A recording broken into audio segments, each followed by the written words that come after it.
स्थान पर जल क्यों चढ़ाया जाता है? क्योंकि भगवान शंकर की सबसे छोटी लड़की जो है वो शुक सुंदरी है, और ये जो छोटी लड़की है शुक सुंदरी, ये नारी को अखंड सौभाग्यता का वर प्रदान करती है। कौन सी नारी को? किस नारी को अखंड सौभाग्यता देती है?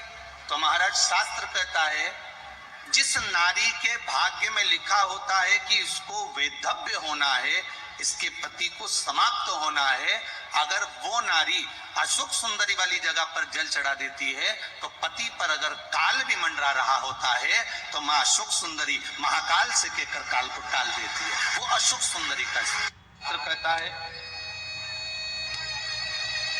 सौभाग्यवती नारी जितना भजन पूजन करती है,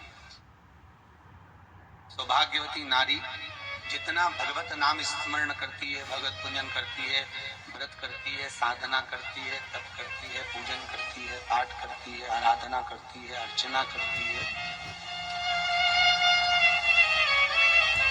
उस सौभाग्यवती नारी का किया हुआ दान, पुण्य, धर्म, भजन, कीर्तन, स्मरण, सेवा, चाकरी उसके पति के भी काम आती है और उसके पुत्र और पुत्री के भी काम।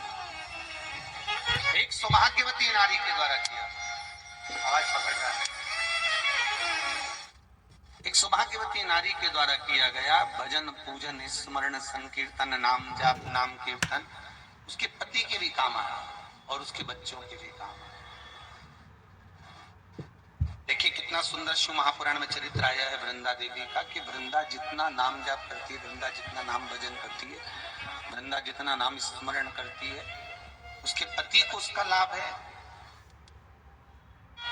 सोमवार के व्रत का अगर आप विधान देखेंगे, और हम तो कहते हैं केवल 16 सोमवार से ही मतलब मत रखो। आप माताएं अगर एकादशी का व्रत कर रही है, सोमवार का कर रही है, मंगलवार का कर रही है, बुधवार का करे, गुरुवार का करे, चतुर्थी का करे, तीज का करे, छठ का करे, आप जो भी व्रत करते हो उस व्रत का विधान स्कंद पुराण में लिखा हुआ है। और स्कंद पुराण में क्या वर्णन लिखते हैं कि नारी जब सौभाग्यवती हो जाती है, लड़की की जब शादी हो जाती है और वो अपने पति के घर में जब रह रही होती है, पति के संग रह रही होती है, तो पति के घर में रहकर जितना भजन पूजन करती है, जितना स्मरण करती है, वो उसके द्वारा किया गया भजन, पूजन, व्रत, आराधना, उद्यापन, चाकरी, दर्शन, ये सब का फल उसके पति के खाते में भी जाता है और उसके पुत्र और पुत्री के भी खाते में जाता है।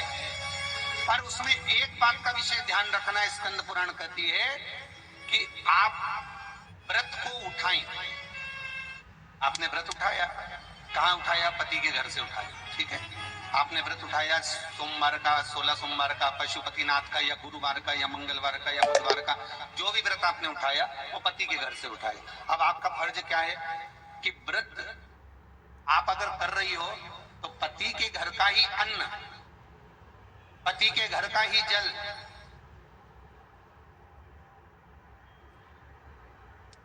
पति के घर का ही सुख आनंद महाराज हमको प्राप्त हो।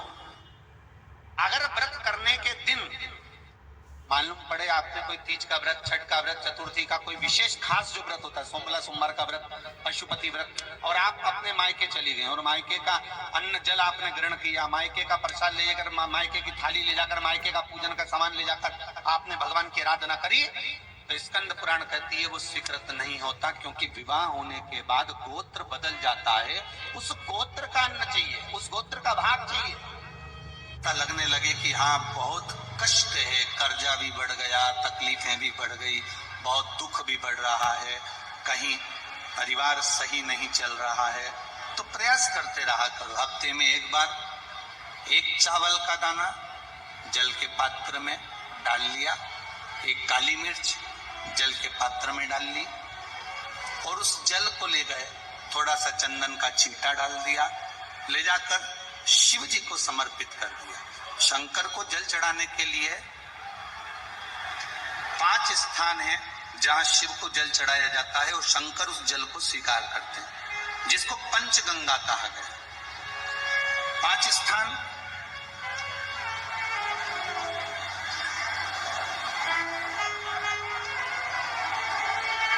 अच्छे से समझ लीजिएगा, जब भी शिव मंदिर में जाएं तो ये 5 स्थान शिव को जल चढ़ाने के लिए ये रखा है। शिवलिंग, गोल जलाधारी, ये चरण जहां से पानी नीचे की ओर जाता है। शंकर भगवान के 13 बच्चे हैं, 13 की 13 बच्चे, शिव जी का संपूर्ण परिवार, 33 कोटि देवता, 64 योगनिया, सब शिवलिंग के आसपास में। आप शंकर जी के मंदिर में जाकर ये कभी ना विचार करना कि पार्वती जी को ढूंढना पड़ेगा या गणेश जी को ढूंढना पड़ेगा या कार्तिकेय जी को ढूंढना पड़ेगा या भैरव को ढूंढना पड़ेगा। हमें शंकर के मंदिर में जाकर किसी देवता को ढूंढने की जरूरत नहीं है। जहां शंकर भगवान का शिवलिंग रखा हुआ है वो माता जी का हस्तकमल है, माता पार्वती जी का स्थान है। जहां शिवलिंग रखा है वो शंकर भगवान है। जहां जलाधारी है उस जलाधारी के पास में जहां पानी बहता है बीच में अशोक सुंदरी का स्थान है। जहां से पानी बह रहा है उसका राइट भाग वहां गणेश जी का स्थान है, लेफ्ट भाग कार्तिकेय जी का स्थान है। शंकर भगवान के ऊपर जो जल गिर रहा है वो शंकर भगवान की 5 लड़कियां जया, विषहरा, शामलीबारी, दौतली, देव, ये शंकर जी की 5 बेटियां ऊपर हैं। जहां से पानी बहकर उस निकासी से, जहां नाली बनी रहती है, पानी जहां से निकलकर बाहर मंदिर के जा रहा है वो 33 कोटि देवताओं का स्थान है। इसलिए सारे मंदिरों की परिक्रमा हो सकती है पर शंकर जी की मंदिर की परिक्रमा नहीं करते, क्योंकि वो जल जो जा रहा है वो 33 कोटि देवताओं का स्थान है, उसको हम लांग नहीं सकते। वो स्थान जल चढ़ाते समय आप इसका स्मरण रखें। पानी का जब पात्र लेकर जाते हैं मंदिर के अंदर, सबसे पहले शिव जी का जो जलाधारी है उसमें राइट भाग पर अपनी मनोकामना कर कर जल चढ़ाएं, फिर लेफ्ट भाग में चढ़ाएं रोग मुक्ति के लिए। अशोक सुंदरी की जगह पर चढ़ाएं, ये तीसरा स्थान। चौथा स्थान माता पार्वती जी का जो कटी भाग है जहां पर शिवलिंग रखा हुआ है उस भाग पर जल चढ़ाएं, चौथा भाग। 5वां भाग शंकर जी के ऊपर चढ़ाएं। ये 5 जगह पर जल क्रम वाइज चढ़ाएं। आप लोग जाते हो डायरेक्ट जाकर शंकर जी पे जल उंडेल कर आ जाते हो, सीधे गए और शिव जी पे जाकर आपने जल चढ़ा दिया। हमारे यहाँ शास्त्र कहता है जैसे अपन देवताओं की पूजन करते हैं तो पंडित जी सबसे पहले पूजन किसकी कराते हैं? जम के बोलो जरा, गणेश जी की। गणेश जी के बाद पूजन कराते कराते कराते कराते कराते कराते आगे के सारे देवता कराते कराते कराते कराते फिर मूल पूजन पर पहुंचते हैं। आप डायरेक्ट मूल पूजन पे पहुंच जाते हो। और सरल भाषा में समझ लो, जितनी सरल भाषा में समझोगे ना उतना अपने जीवन में उतर जाएगा। इस छत के ऊपर आपको चढ़ना है, निशानी रखी है,